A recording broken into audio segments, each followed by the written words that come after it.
I'm Jack. I work at a company called O of One Labs, and we incubated the Mina protocol, which is a layer one blockchain that we're going to be talking about today.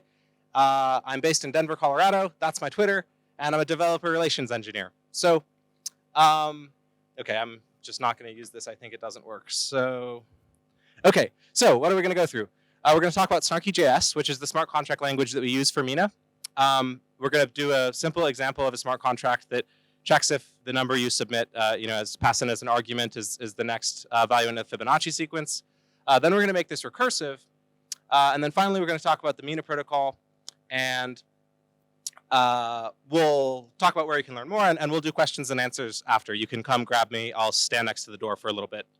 OK, so snarky.js. It's a TypeScript library for defining zero-knowledge proofs. And it's also the smart contract language for the Mina protocol. This is what it looks like. Hopefully it looks like something that you can figure out, because it is something that you can figure out. Everything is in TypeScript, so you can keep using the tools you're familiar with, like NPM, Prettier, ESLint, VS Code. And it's very easy to learn. You can see here, the IntelliSense support is super good, so you can just dive into a code base, and if you're curious about what something does, hover over it, and you'll get a pretty good explanation. It's also extremely powerful. This is for two reasons. One is Kimchi, which is our proof system. And we have fully trustless setup. We have custom constraints for hash functions, elliptic curves, and encryption. This just means that these operations are very efficient. The proof size is constant, thus the O of 1. It's recursive, meaning that we can verify proofs inside of other proofs, and it's plonkish, so we can add new features like dynamic array access and a couple other things. Really, the point of this is just that we've put all the horsepower that we can under the hood here. So that's one side, and then the other side is what does it actually look like to use this? What does the snarky.js library look like? And there's a few things that make it really powerful. One of the first is we have method chaining. This makes it very easy for developers to think through their programs in a pretty linear way. So you can kind of see here we have an example. We've got this value guess. We can call the equals method on it, pass in 0, and then we can call the not method. And so we're going to take something, in this case, I think an array of fields, and we're going to get a Boolean out in this is not red peg. This probably seems pretty familiar, and that's the point. We've done our best to make programming in snarky.js feel a lot like programming in ecosystems you're familiar with already. Also, we have structs, which are exactly what they sound like. They provide a layer of abstraction that makes data quite a bit easier to think about. We can see an example here. We have this struct. It has an array with public key and string, and it's called mytuple. And then we can, down here, pass this in as an argument, this type.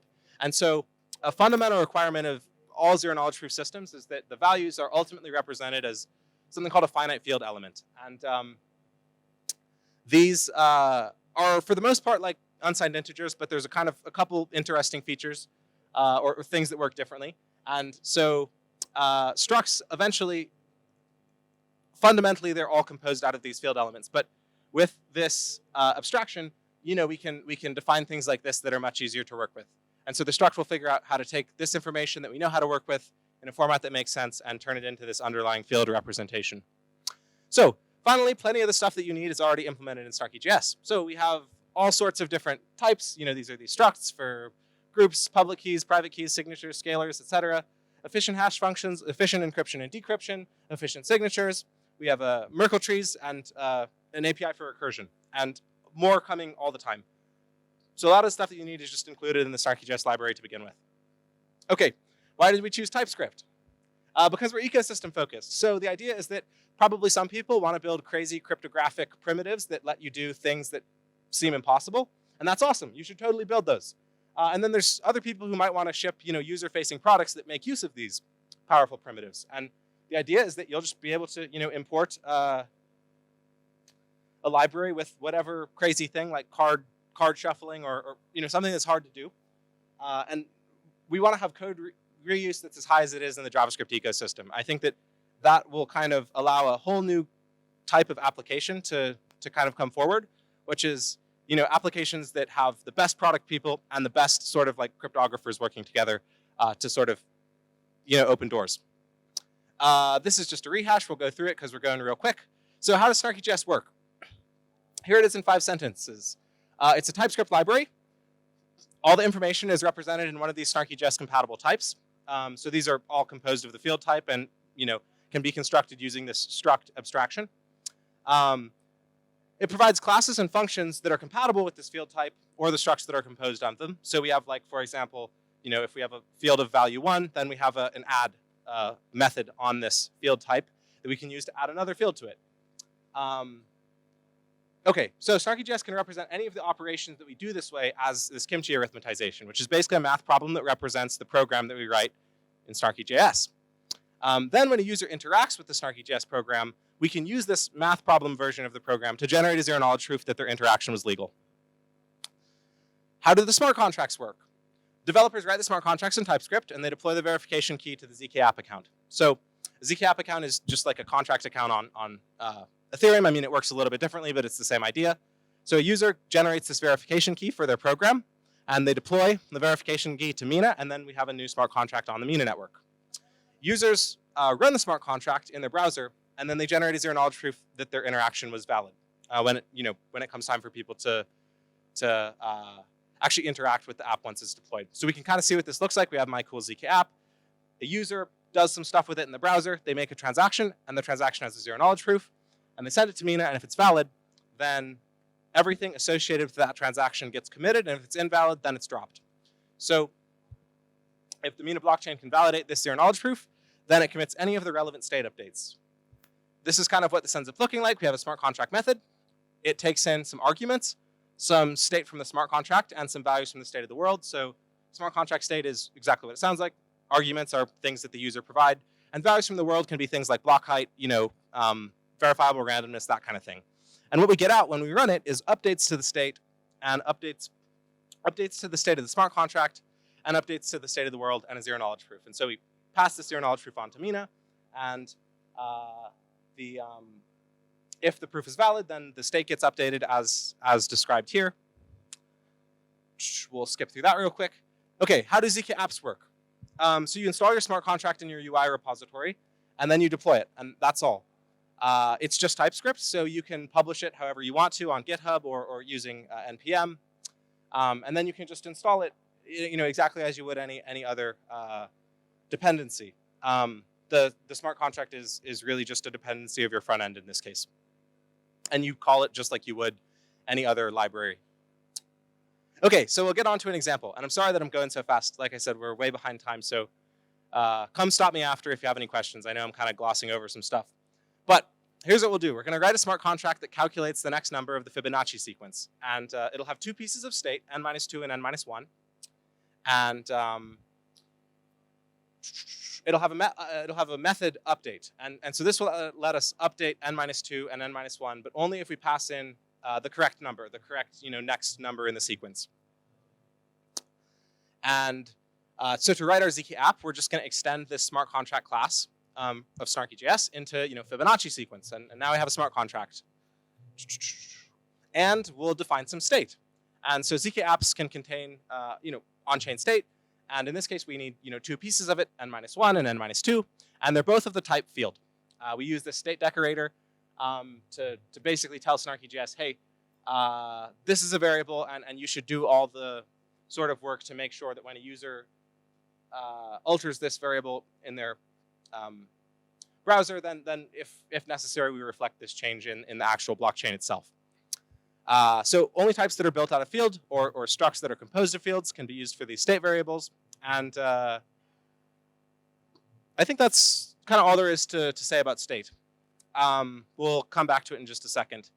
The next thing that we're going to do is we're going to override this deploy method. So this deploy method is a method that's run when the smart contract is deployed. It's kind of like the constructor, or like if you have like a truffle file, it's the JavaScript chunk that deploys your contract.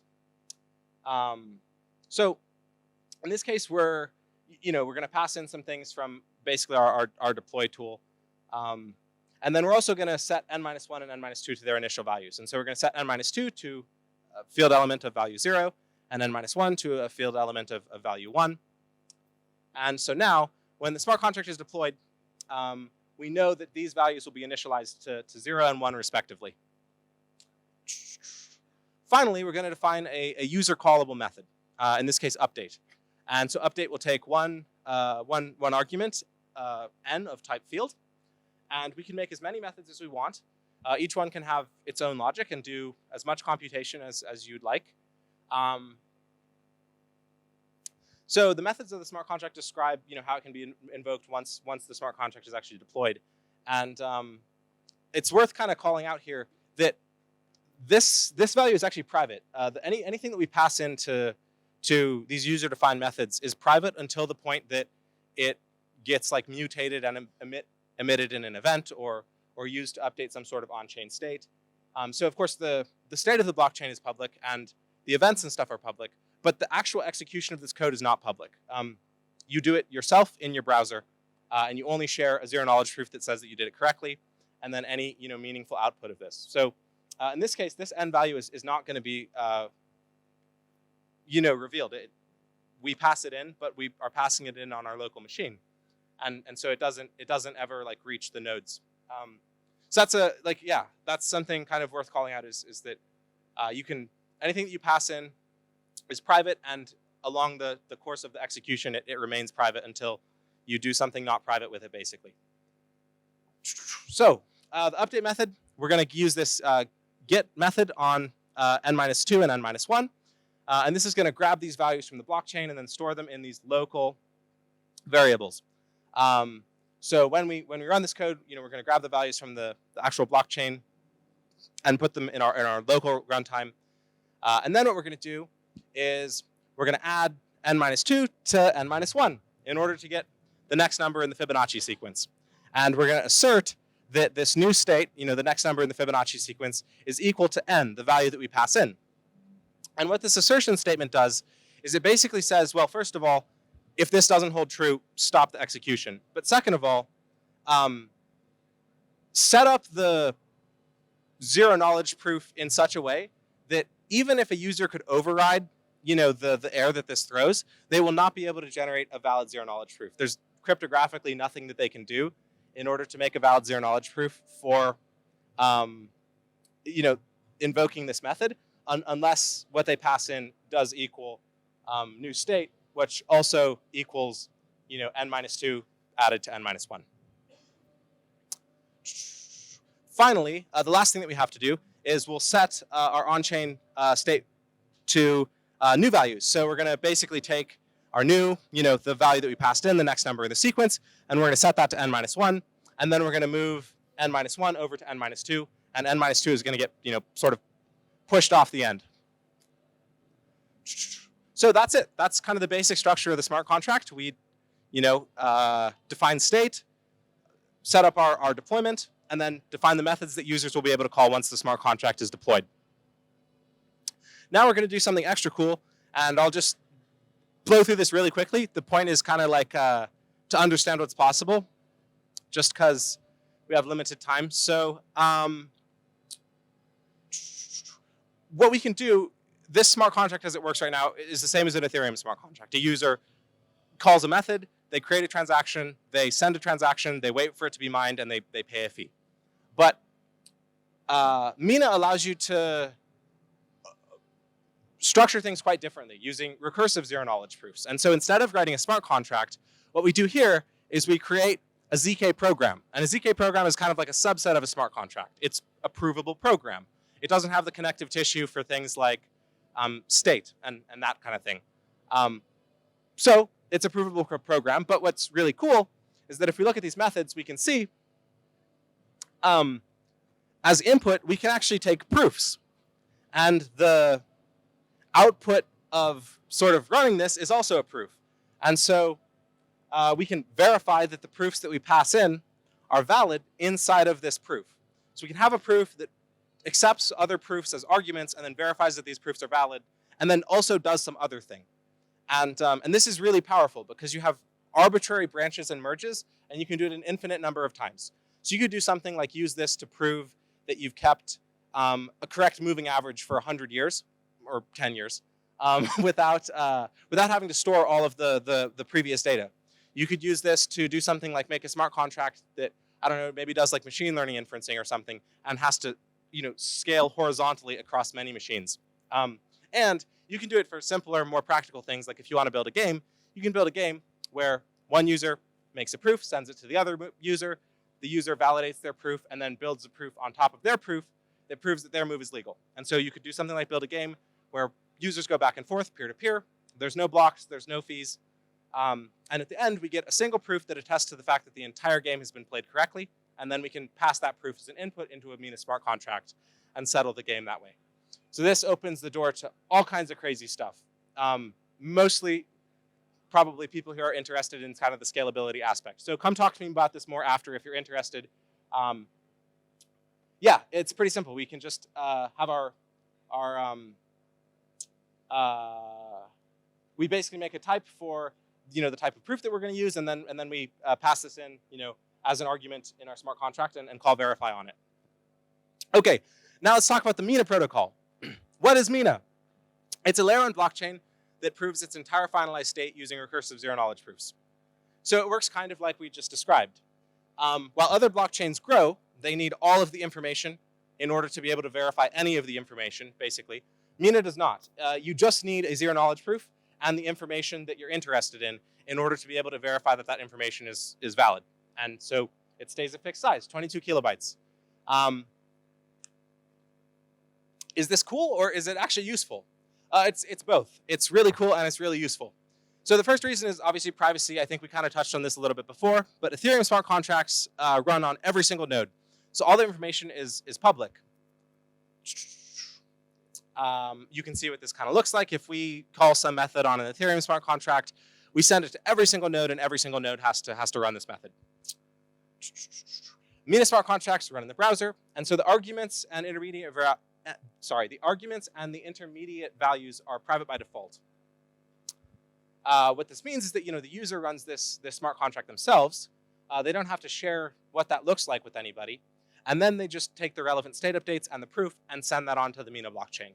Mina simply verifies the proof and updates the state on chain, if the proof is valid. Okay, what about scalability? There's no gas model for zkApps. They run off-chain, and so the amount of computation doesn't affect the transaction cost.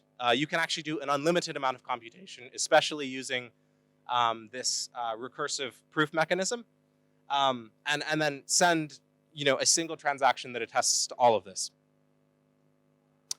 So developers, can use recursion to build application-specific rollups. We kind of touched on this a little bit earlier.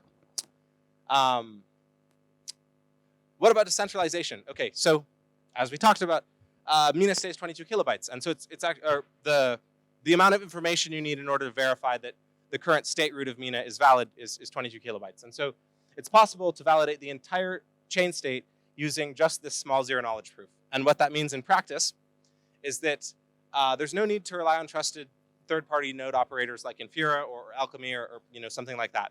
You can run basically a node that only worries about your account but doesn't have any sort of other security concessions. It's a full node, but it's a full node only for your account. Bridging is another thing that we can do kind of differently than I think a lot of other blockchains.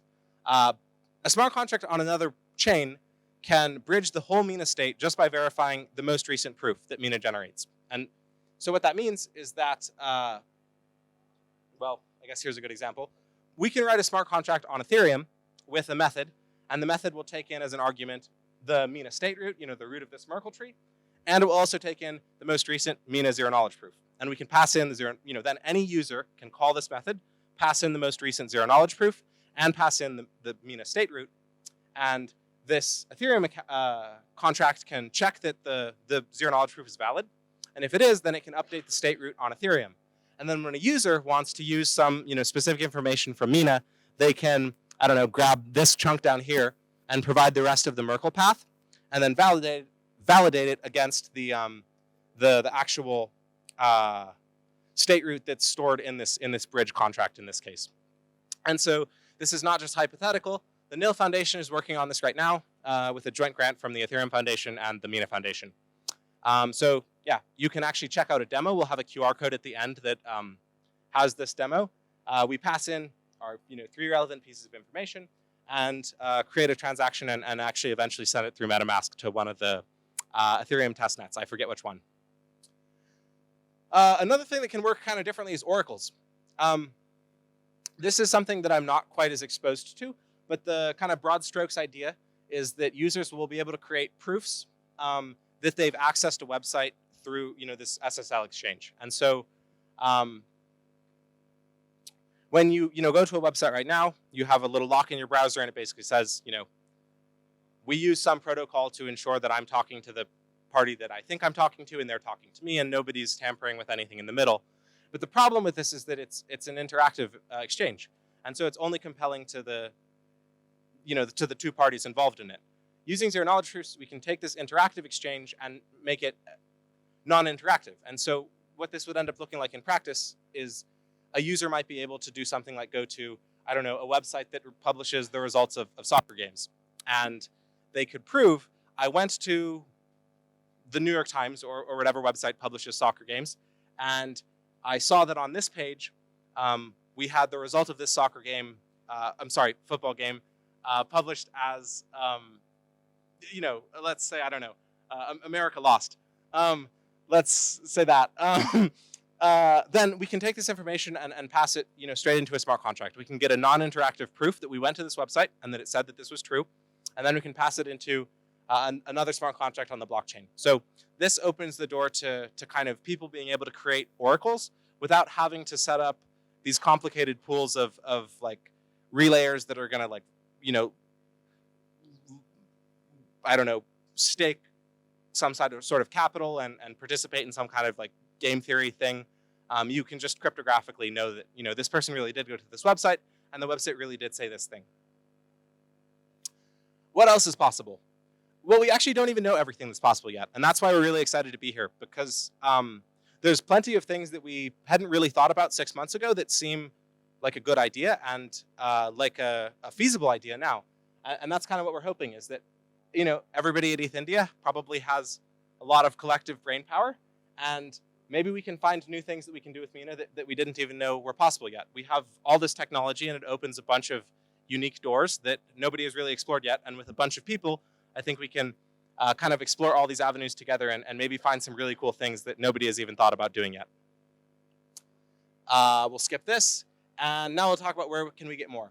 So how do you get started? It's really simple. We have a single developer tool. It's called the zkApps CLI.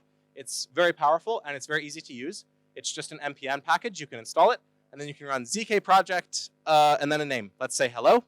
When you do this, it'll create a project for you, scaffold it, and also include an example smart contract and an example test. And so you can just install the zkApps CLI, create a project, and then start poking around with it and look at the IntelliSense in VS Code and get a sense for what's going on. And you can even deploy this to like Berkeley QANet, or I'm sorry, Berkeley testnet tonight. There will be cards next to the door when you leave that have simple instructions for this. So yeah, you can get started in like 5 minutes this way. We also have a bunch of tutorials and other documentation. I will have a link for that after. How else can you get involved? So you can visit our docs. That's probably the easiest way to get started. You can also apply for retroactive grants. We have a retroactive grant program.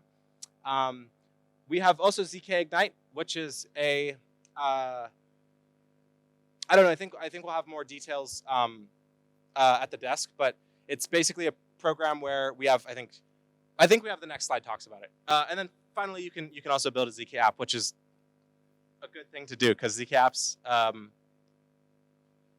all eligible for the prizes here at ETHIndia. Okay, so yeah, zkIgnite. You can start building zkApps and get rewarded from a pool of 250,000 Mina with some bonus prizes. This is a code you can scan to kind of get signed up. And then, in order to kind of get yourself up to speed on all of this, you can also check out the docs at minaprotocol.com /zkApps. And this is a QR code that you can scan really quickly I'll snap back to the other QR code in a second. This one has got links to the presentation here and some of the things that I talked about in it, like, for example, the NIL Foundation bridge. I think it has links to the docs, some GitHub repositories, some other things. So I'll do this one for a second, and then I'll flip back to the other one in 5, 4, 3, 2, 1. And if you miss it, just come stop me after. Our booth is in the middle, kind of right in between the hallway, between the left section of the room and the right section of the room. And here's the zkIgnite cohort 0 QR code. Awesome. I'm sorry I went so fast. If you have any questions, come talk to me after. I will have way better answers for you then.